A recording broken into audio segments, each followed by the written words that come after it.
prece de agora seja em benefício de todos nós.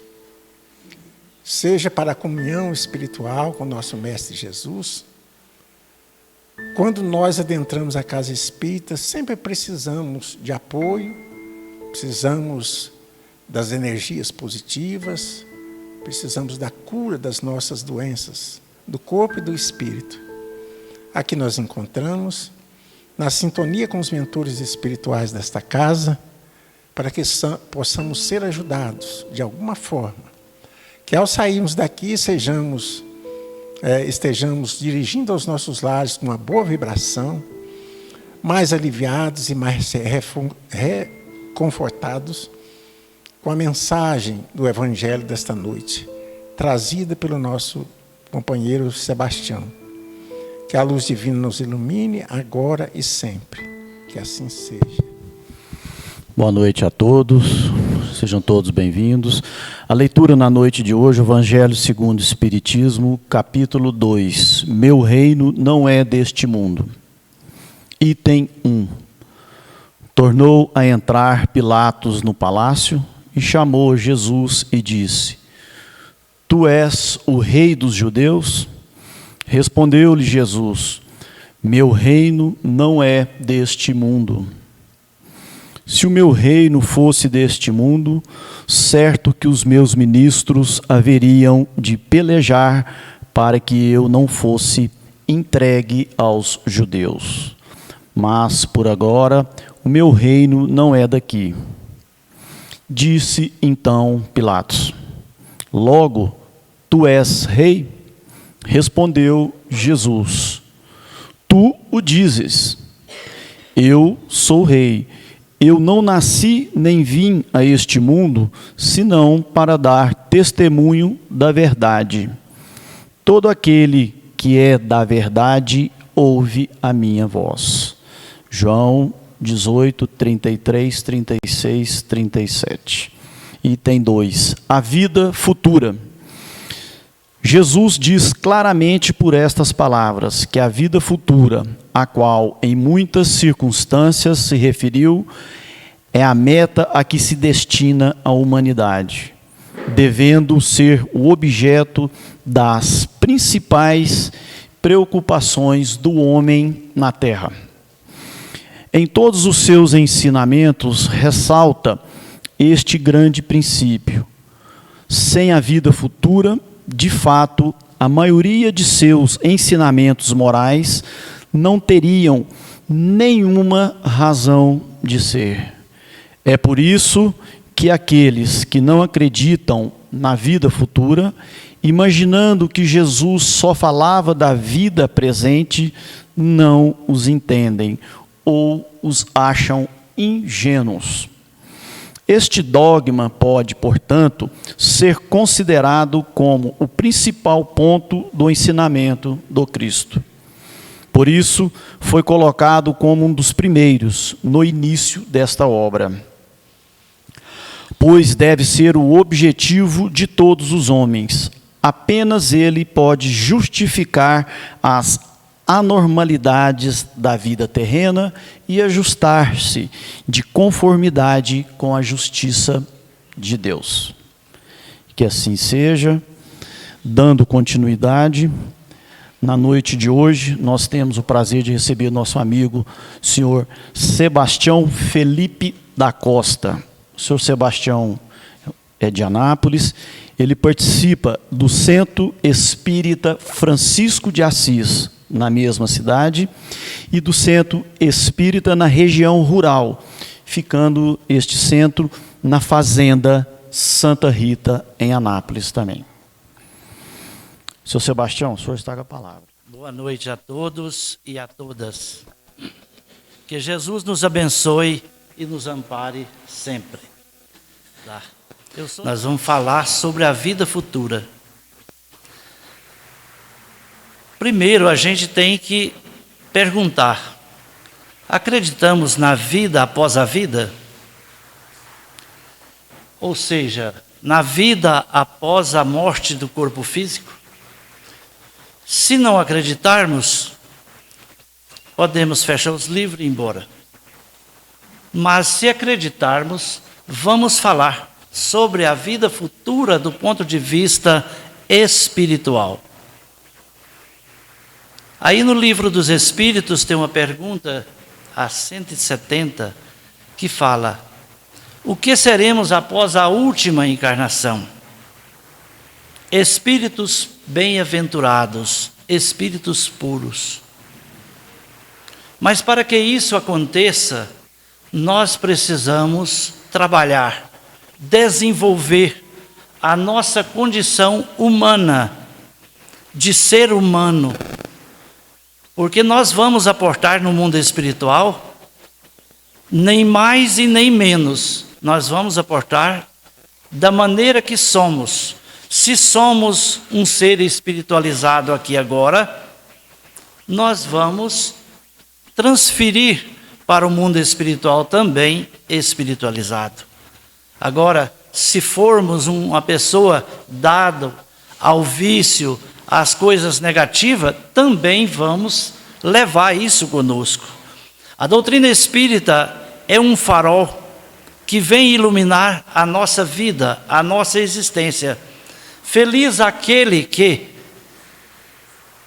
consegue observar, estudar a doutrina espírita e tirar dela os ensinamentos capazes de fazer com que nós mudemos a nossa vida para melhor.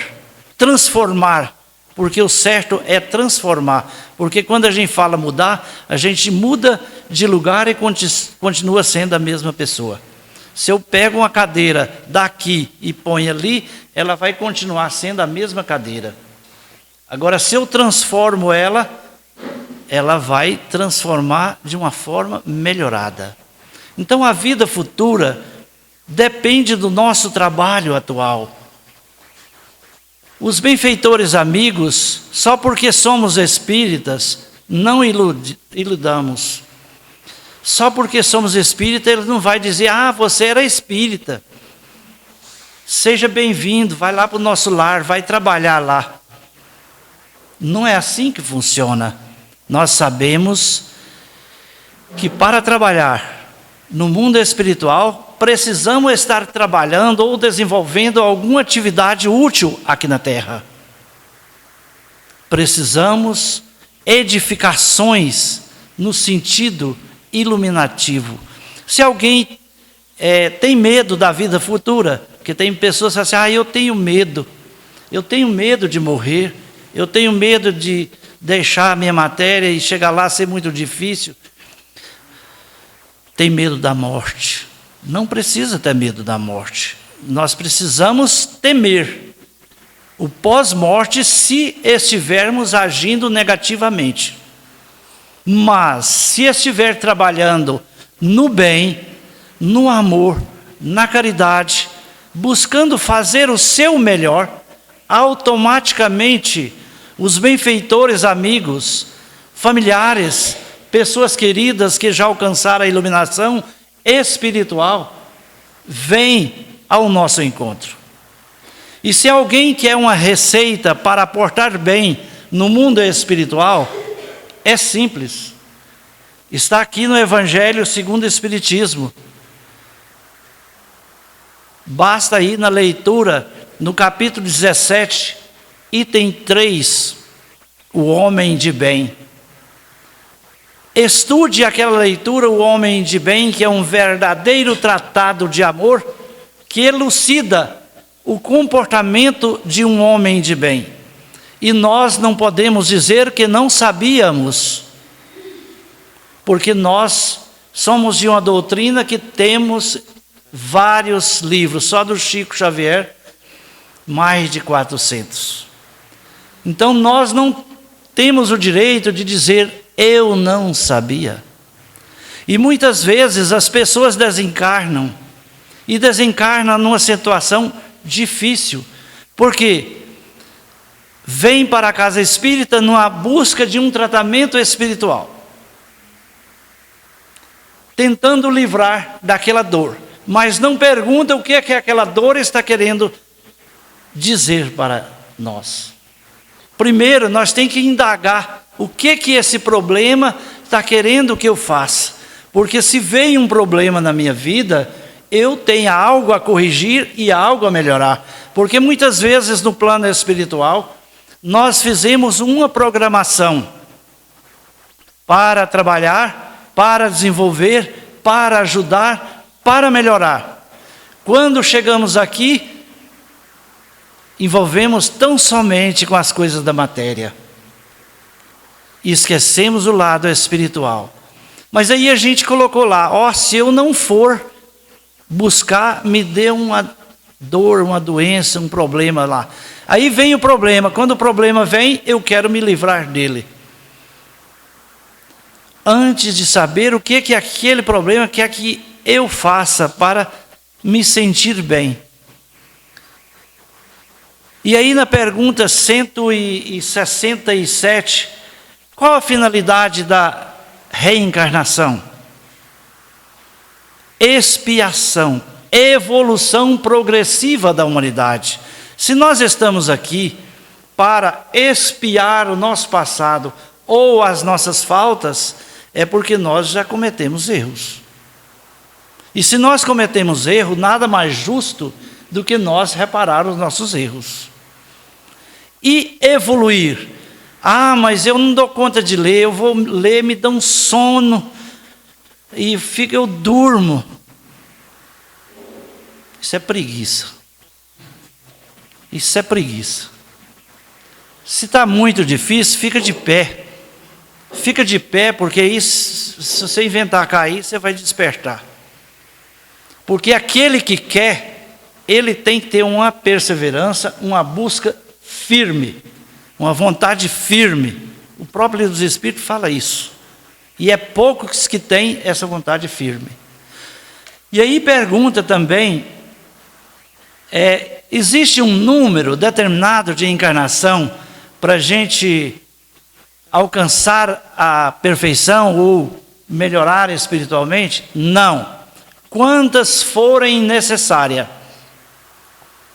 Mas aquele que caminha mais rapidamente, automaticamente logrará o êxito mais rápido.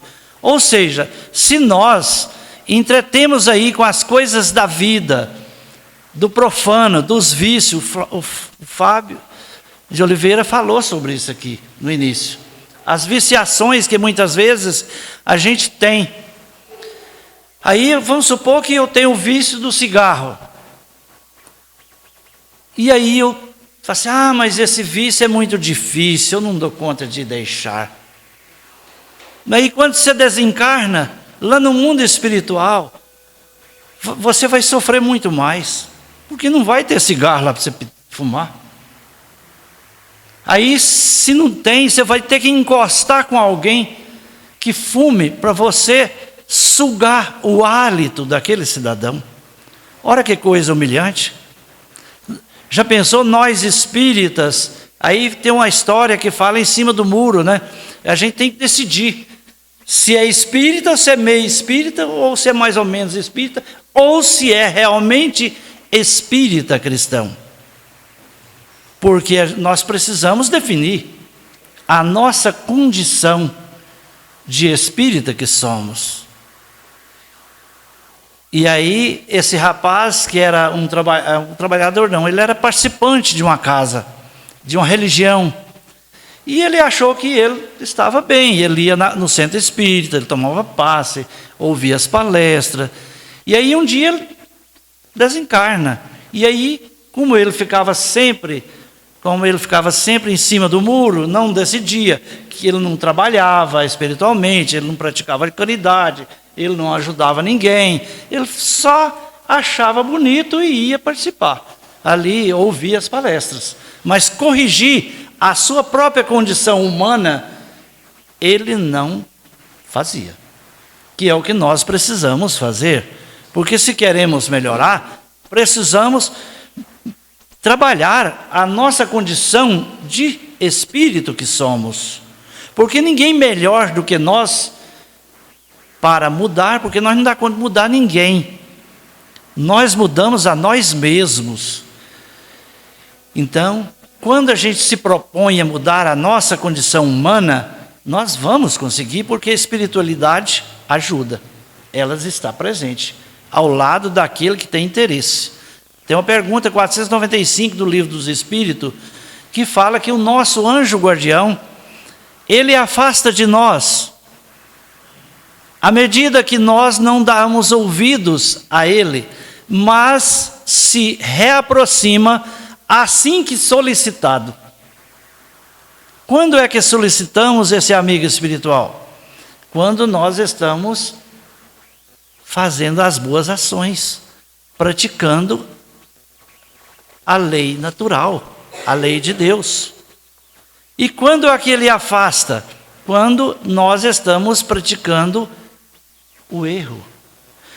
E o nosso anjo guardião se entristece quando o seu tutelado não ouve os seus conselhos. Ele fica triste. Então esse moço, continuando a história, esse moço desencarnou. E aí ele ficou em cima, uma espécie de um muro. E do lado direito tinha um pessoal mais de luz, e do lado esquerdo, ilustrando, essa é uma história ilustrativa. E do lado esquerdo tinha um homem, de senho franzido, semblante bem fechado, aura bem escura. Era um ser mais tenebroso. E aquelas pessoas mais de luz gritavam com aquele irmão: venha para cá, desça, venha. E aí ele, quieto, indeciso. Às vezes nós aqui indecisos na nossa vida diária. A gente não sabe, fala, não, os espíritos até têm um problema. Assim, eu vou deixar para a próxima encarnação, porque sabe que tem outra, né? Só porque a próxima pode estar mais difícil. Desça, venha para cá. E ele, indeciso. De repente, alguém chegou perto daquele senhor, que tinha o semblante mais difícil, sobrecarregado, que era aquele da sombra, e falou assim: você não vai requisitar o companheiro lá, não? Ele falou assim: não se preocupe, aquele que está em cima do muro já é meu. Então, por isso, nós precisamos tomar as nossas decisões o quanto antes, para que tenhamos uma vida futura boa, de luz. Sejamos homens de bem. Ser homens e mulheres de bem é que vai trazer a felicidade para todos nós, porque já conseguimos desvencilhar, quando a gente atingir esse patamar, nós já conseguimos desvencilhar da matéria, do apego exagerado, até da nossa família, porque nossos filhos não é propriedade nossa, nossa esposa não é propriedade, são companheiros de caminhada. Por isso nós podemos e devemos amar, mas não ter como posse, assim como também não somos proprietários nem do nosso corpo, do carro, da fazenda, da casa, porque desencarnamos e fica tudo aí. E aí, se a gente apega exageradamente, e aí alguém vem e rouba um carro, eu vou morrer por causa daquele carro? Isso é apego.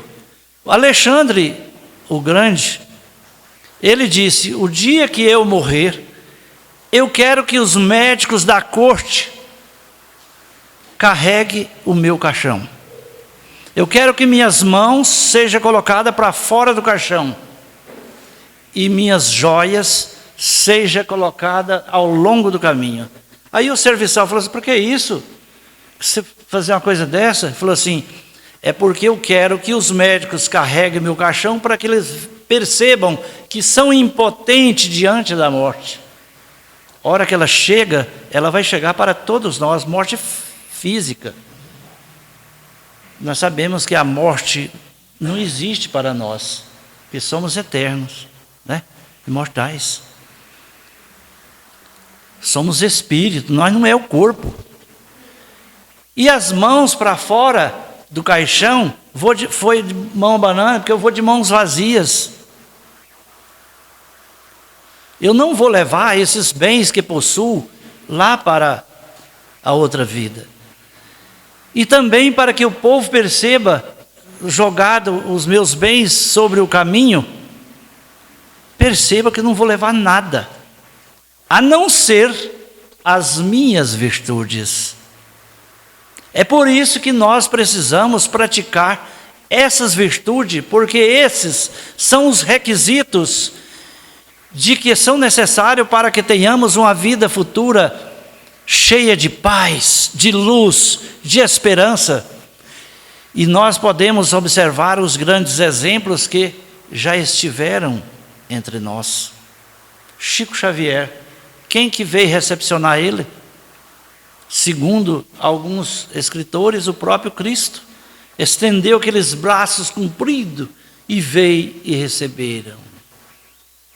Eurípides Barçanufo, lá em Sacramento, seu Jerônimo era discípulo dele, contava a história demais dele, e eu estudei o livro O Homem, o Espírito e a Missão. Maria Santíssima veio recepcionar. Vicente de Paulo era o seu mentor espiritual, mas ele só praticou o bem. Ele deixou a sua vida material para fazer o bem. Falei assim, mas eu não dou conta de fazer isso não, eu não sei o Eurípides Barçanufo. Tudo bem, nós estamos muito longe, mas cada um deve fazer segundo a sua capacidade. Às vezes agora nós não dá conta de fazer muita coisa, mas a gente costuma fazer no pouco, e aí de cada encarnação, de encarnação em encarnação, nós vamos recebendo talentos. Porque se nós não praticar, desenvolver os nossos talentos aqui, até o que nós recebemos vai ser tirado. Então eu tenho que valorizar os nossos talentos. Nós precisamos valorizar os nossos talentos. O que é talento? É o dom, é a mediunidade. Nós precisamos, às vezes, vir na casa espírita, receber o tratamento espiritual, ficar bem, ficar pronto, e de repente falar assim, o que eu posso ser útil? Em que posso ajudá-lo? De repente ele fica a vida inteira só recebendo passe na casa espírita. Eu estou falando que lá na casa do Francisco de Assis tem pessoas assim. Eu não estou aqui para condenar ninguém, mas eu estou falando de uma realidade. O passe é muito bom, reposição de energias, mas se nós recebemos de Deus, da espiritualidade, dos médiuns, dos trabalhadores, a hora que a gente ficar bem, nada mais justo nós também querer doar aquilo que possuímos. Eurípides Barçanufo, na década de 30, 60, 40, 30 e 40, ergueu no mundo espiritual um noscômio. Está no livro Tormentos de Obsessão. Pode observar logo no início. Tormentos da Obsessão, Manuel Filomeno de Miranda. Esse noscômio é uma espécie de um sanatório espírita, dedicado para receber principalmente espíritas falidos. É aqueles irmãos da lide espírita que tinha só o nome, só o rótulo, que não pratica. Somos aquelas pessoas que acham o espiritismo uma belezura, mas na hora de vivenciar a sua mensagem, fica para depois. Então, a vida futura nossa precisa, se queremos, melhor dizendo, se queremos ter uma vida futura feliz, que vamos ser bem recepcionados no mundo espiritual, então compete a cada um de nós observar, porque o Evangelho segundo o Espiritismo é o roteiro seguro, é o endereço de Deus para cada um de nós. Me recordo de uma história, para ilustrar o que nós estamos falando. Na França existia um rei que inteirava 60 anos de idade. E ele planejava comemorar, convidando os reis, rainhas de outros países, amigos ilustres, pessoas que tivessem um alto grau de elevação na hierarquia terrena. E tinha uma mulher chamada Marie, mas eu vou chamar ela de Maria. Essa Maria era uma jovem mulher, 28 anos, casada, uma pessoa linda, maravilhosa, corpo físico lindíssimo. Era uma mulher elegante. Por dentro também era uma mulher primorosa. Ela tinha as ações nobres, boas. E aí ela trabalhava na casa de uma pessoa que também tinha acesso ao palácio. Ela era uma governanta. E um dia, aquela casa, aquela residência, recebeu um convite formal do rei para participar lá da festa. Quando ela vê aquela caixa bonita, azul, ela curiosamente abriu aquele envelope, olha lá, para ir participar da festa do rei. Ela nutriu lá no fundo da sua alma, ela queria poder estar lá. E ela ficou pensando, e como ela era muito amiga da anfitriã, da dona da casa, ela contou. Manifestou a sua vontade, dividiu com ela a sua vontade de estar no palácio para construir, para ir, conhecê-la, quer dizer.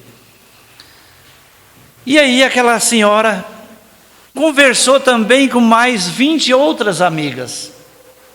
Olha, fulana está querendo ir, e ela é uma pessoa maravilhosa, portadora de uma grande beleza, beleza externa e beleza interna. Como fazemos? Vamos levar ela. Vamos levar ela. Mas ela não tem vestido, não tem roupa adequada para participar. As 20 amigas, então, se reuniram e alocaram um vestido, se fosse hoje, 20 mil reais. Dourados, fios dourados, uma verdadeira preciosidade. E fez a surpresa para ela. E ela ficou vislumbrante. Aí no dia aprazado, o seu marido iria, mas como cocheiro na carruagem. Naquele tempo tinha carruagem. E aí, naquele momento, no dia aprazado da festa, aquela amiga deu o vestido para ela, ela vestiu. A hora que ela saiu do seu camarim, do seu quarto lá, ela saiu deslumbrante. Mas você está muito linda, Maria. Mas para aí, está faltando alguma coisa, um adereço, um colar. Para aí, eu vou pegar. Voltou lá dentro e pegou um lindo colar de diamantes, 38 pedras. Continha pedras de diamante, rubis, uma joia de alto valor. Diamante. E ela colocou no pescoço aquele adereço e ficou completamente. E foi para o palácio. Eu estou resumindo a história, que já está. E chegando no palácio, ali ela foi a atração.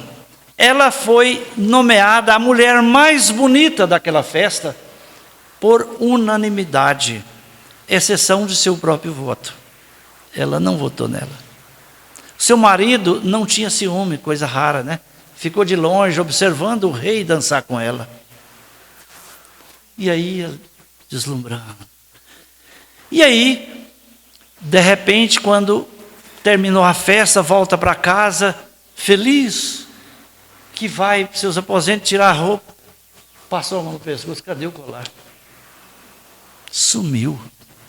E aí, como ela, dentro de 15 dias, ela teria que devolver aquele colar. Aí, ela não tinha coragem de falar para a pessoa que tinha sumido.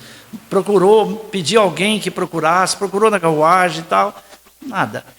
Procurou um ourives, um joalheiro, 500 mil reais para fazer uma joia, mas daquele naipe. Aí o marido vendeu as propriedades que tinha, fez financiamento no banco e pagou parte do colar que encomendara, outro colar, para devolver. E ele se colocou no trabalho dia e noite, trabalhando dia e noite, e ela também. Dentro de 3 anos ele desencarnou, tanto trabalhar. Aí ela se viu impotente, mas aí ela vendeu a última coisa que ela tinha, que era uma casinha, e foi morar na periferia. Pagou mais uma parte do financiamento e foi trabalhar. Dentro de 10 anos ela pagou a última prestação, a última. Mas ela tinha acabado fisicamente, já não estava mais bela, suas carnes tinham modificado, seu corpo tinha se transformado, ela está magré, não sei como é que fala, magérrima. Ela não tinha mais saúde. E aí, de repente, passou 1 ano, até que ela restabeleceu, começou a trabalhar novamente, em uma outra casa.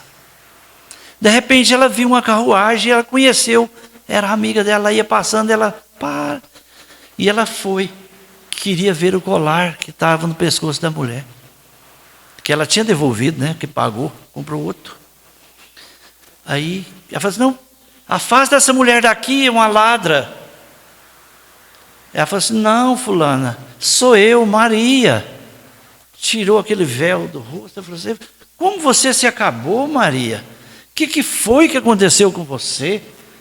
O que foi que você fez?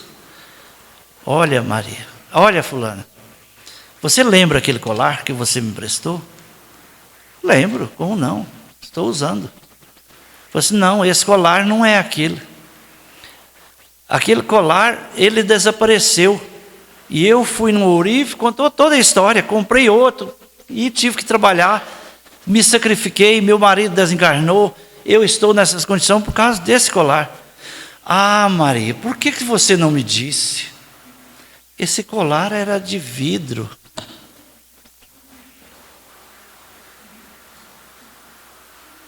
É o que acontece conosco aqui na Terra. Muitas vezes a gente fica correndo atrás do supérfluo, das coisas que não valem nada, das coisas que não têm valor para a nossa existência espiritual. Porque não somos daqui. Aqui é apenas uma passagem. Assim como o grande sábio disse para o seu discípulo, para uma pessoa, falou assim, que o sábio na montanha, chegou o rapaz que queria conversar com ele, chegou lá, o sábio tinha uma sala vazia, tinha só 2 pedras e uma panelinha em cima. Quando a gente vai para pescar, né, a gente põe lá umas pedras e põe uma panelinha em cima e só tinha isso, um colchãozinho velho lá para ele dormir. Falei assim: mestre, cadê suas coisas? O mestre falou assim: aonde estão as suas? Eu falei: não, eu estou aqui só de passagem. Ele falou assim: eu também estou aqui de passagem. Nós estamos aqui de passagem. Às vezes a gente dá muito valor às coisas da matéria. Eu não estou falando para a gente desfazer dos nossos bens, das nossas coisas, não. Mas é o apego exagerado, exacerbado, que é prejudicial à nossa vida. Nós precisamos entender que nós somos uma dualidade: espírito e corpo. O corpo, nós vamos usar quantos forem necessários para chegar ao aperfeiçoamento moral. Quantas etapas que a Bíblia fala, estamos destinados a viver uma só vida. Inclusive os evangélicos querem pegar no nosso pé dos espíritos, falando que é só uma vida, não existe reencarnação. É só uma vida mesmo. Ninguém está falando que não é. É uma só vida, com várias etapas reencarnatórias. Porque numa única encarnação, automaticamente nós não conseguiremos alcançar o ápice do nosso aprimoramento. Então, gente, meus queridos amigos, o objetivo da nossa estadia aqui na Terra é buscar o nosso autoaperfeiçoamento. Não queira mudar as outras pessoas, não. Mude a si mesmo. Trabalhe por si mesmo. Procure ter um pouquinho mais de empenho. Cada um de nós conseguiremos. Porque Deus, aliás, nós somos projetos de Deus. Nós somos projetos de Deus. E você já viu Deus criar alguma coisa para dar errado? Deus sabe. A hora que um fio de cabelo cai da nossa cabeça, uma folha de uma árvore cai. Então vamos depositar esta fé, esta esperança em Deus e confiar no nosso potencial, porque somos capazes. Se a gente tiver com depressão aí, julga isso para fora. Levanta o semblante, toma um banho, veste uma roupa bonita. Se alguém achou que você não está bem, fala, não, eu estou bem sim. E vou ficar melhor ainda. Então, gente, o Evangelho é para a gente estudar os livros, as leituras. Ele disse um livro bacana aí, coleção de André Luiz. Eu falo porque eu já tive, eu lembro, eu já tive um pouco meio obsediado. Mas isso é natural para qualquer um de nós. Então vamos buscar o nosso autoaperfeiçoamento. E quando chegar em casa, eu vou pedir um exercício para vocês. Leia a leitura do capítulo 17, item 3, o homem de bem. Porque nós temos vários exemplos. Nosso horário já está chegando ao fim, ou já chegou ao fim. Então eu quero agradecer a cada um de vocês que teve a paciência de me ouvir.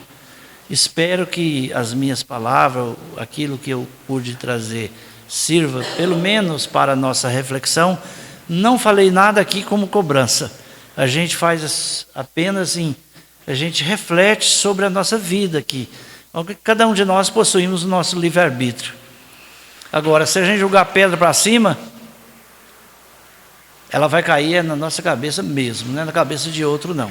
Então, vamos evitar de jogar pedra para cima, vamos jogar algo de luz. Porque Jesus está no comando. A espiritualidade está no comando. Que a nossa querida Maria Cecília possa nos abençoar, abençoar a cada um de vocês, levando vocês para os lares de vocês com saúde, com paz, com esperança. E pode ter certeza que ela tem uma energia muito maravilhosa. Que Deus abençoe a todos e muito obrigado pela oportunidade.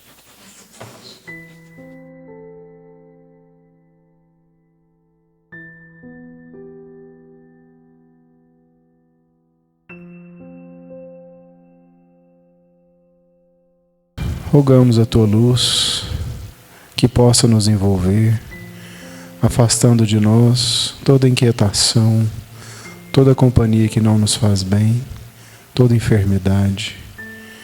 Que essa tua luz possa iluminar os nossos caminhos, abrindo boas portas, dando-nos a oportunidade de nos melhorar, de refletir. Que essa tua proteção, Mestre Jesus, possa tirar do nosso caminho tudo aquilo que não nos faz bem. E que nós, dentro da nossa consciência e da nossa vontade, possamos nos esforçar para ser pessoas melhores. Mestre, rogamos também pelas nossas águas, que o Senhor possa fluidificá-las, trazendo remédio fortificante para cada um. O Senhor que nos conhece na intimidade, sabe das nossas dificuldades, dos nossos problemas, traga-nos o recurso que merecemos e necessitamos. Que o teu amor e o teu poder possam nos abençoar agora e sempre.